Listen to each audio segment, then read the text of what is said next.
Poštovani gledatelji, čast mi je u programu N1 televizije pozdraviti Mariju Kurinnu iz Centra za ljudska prava Zmina, koja je članica i Kuće ljudskih prava na Krimu i u Černjihivu. Marija, hello and welcome to our program. Hello everyone, thanks you for having me. So every war, as we know here in our part of Europe, brings the worst in people. We saw what's happening in Ukraine. We saw war crimes of, different aspects. From your work on the ground, can you just share with us the atrocities that you've seen and that you've documented?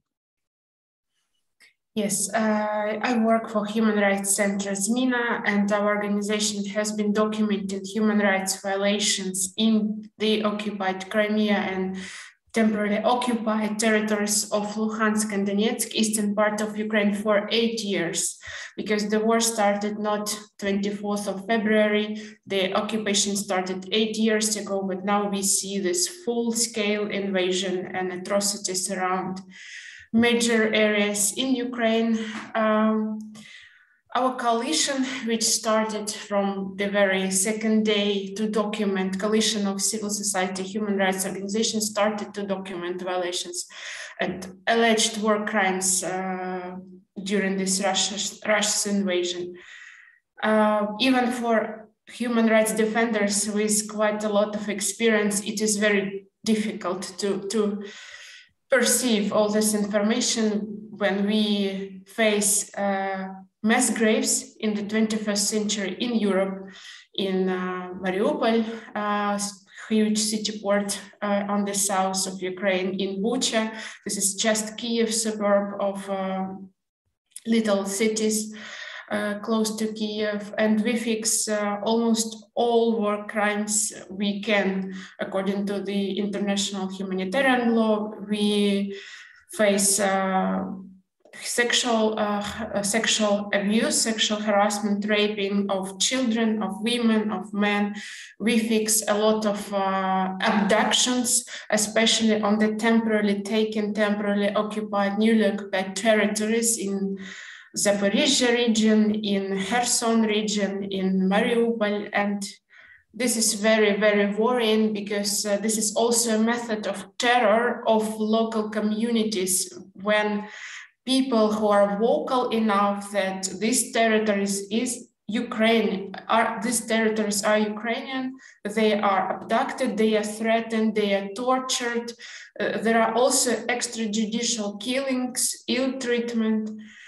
And those people are almost, everyone who is active in communities. Those can be volunteers, veterans, journalists, teachers, any educators, cultural actors, officials, local officials of self-governments.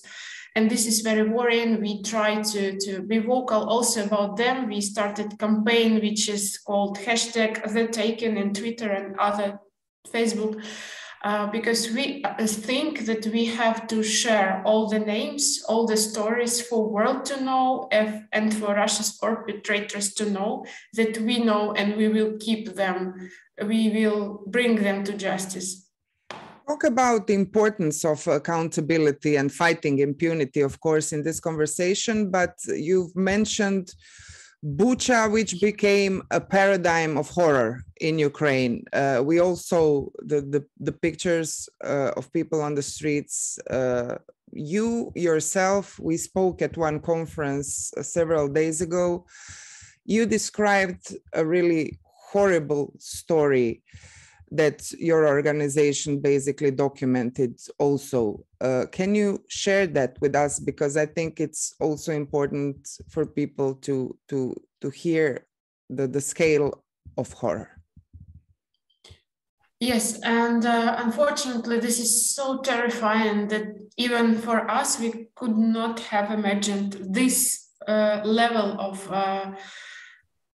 of persons,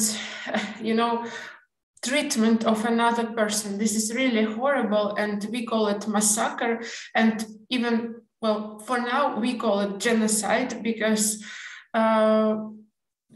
even there were a lot of a lot of raping, and we understand that that wasn't like desire of some particular soldier. We take it as a method to terrify the whole local community and the whole Ukraine, because this is really difficult, you know, to see.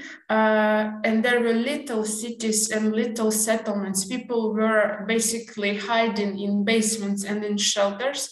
These places, locations were occupied. Russia's army invaded, and they were coming and taking people, women. They gathered, for example, this is only little story, but I mean the number is much bigger. They took girls and women from age of 14 to 24 to basement, and they were raping them for quite a long time, for weeks, and saying, we will be raping you until the moment you will not want any sexual contact with any Ukrainian, to prevent you from having Ukrainian kids. What else can it be called if not genocide of Ukrainian nation? Maria, let's put this into legal framework. Russia is not a member of International Criminal Court, neither is Ukraine. Russia has now been cut out of the Council of Europe, of UN's Human Rights Council. What can be the mechanisms for,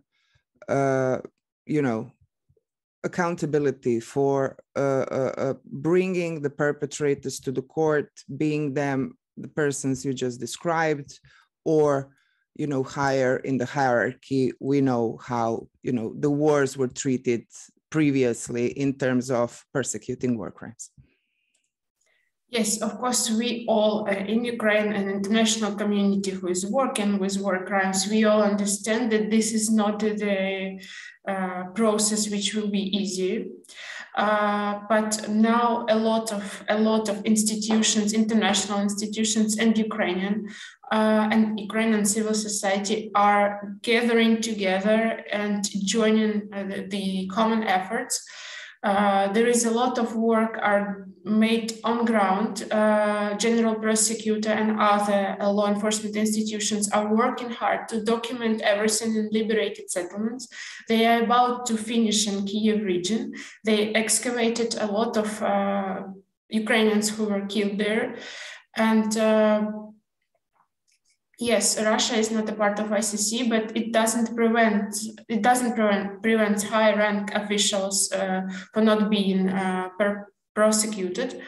And we now receive all support we can from the international community, including Croatia, and including we are, processing all the lessons learned to make the process correct. We try to document everything accordingly and properly.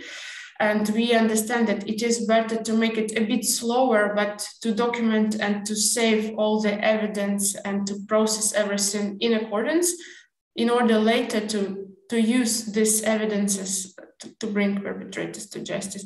And by the way, there is also a legal group, advisory group to the general prosecutor, which includes some Croatian officials who've been working on war crimes and prosecuting war criminals for decades. So we are really appreciating that you share, your country is sharing your experiences. This is very important for us. So we understand that we will find any possible mechanisms to bring perpetrators to justice anyway. Yeah. How difficult is your work? We know in every war, in every conflict zone, human rights activists, human rights groups are also the ones who are targeted, and are also the ones, nevertheless, that, your country is experiencing aggression. You are the ones who are vocal about human rights in peacetime also, and, towards your government, if everything would be all right. So what are the difficulties that you see on the ground in your work at the moment? Well, of course, at the beginning of the full-scale invasion, we all understood that we are under existential threat. We received information that Russia's part have completed some lists of activists, including human rights defenders, because we have been vocal for all these 8 years about Russia's violation of international humanitarian law, Russia's occupation of Ukrainian territories. And later, when we started to talk with people who have been abductees in Kiev region, and now they are released, and they saw this list actually. So these Russian occupiers, they didn't come and started to search for activists. They have already known some names, so they were coming exactly to take these people. That is why, well, from my personal story, I'm internally displaced person for the second time. I already faced hostilities in Luhansk, this is eastern part of Ukraine, administrative center of Luhansk region, 8 years ago. And my family were active and being vocal that Luhansk is Ukraine. So we received threats. We received it was not only dangerous to be inside the territory with hostilities, but it was dangerous, particularly for our position, pro-Ukrainian position. So for the second time, we faced this in Kiev. We started there our new life, and now it's also taken. But I feel that we are fighting, as much as possible. I believe we will win, and I feel it with the support. It is still very dangerous in Ukraine, especially in occupied territories or territories which can be occupied for HRDs, for human rights defenders.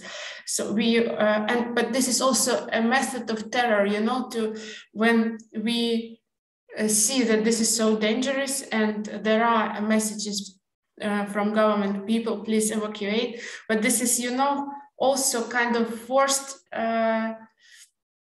displacement, and it is also a demographic crisis, because then Russia can use this narrative saying, listen, look at these territories, there are no Ukrainians here. It is not Ukrainian territory. So not everyone is willing to leave. There are still a lot of people staying, and they are heroes. I mean, really, because they report from risking their lives, and but they are not threatened so much. I mean, they are brave enough to bear this. Well, and of course, I think all Ukrainians, but especially those who are, fighting on different levels, they all, of course, need some psychological assistance later or now, probably from international community specialists, because they not only Ukrainians, but they also see all these evidences every day on their regular work.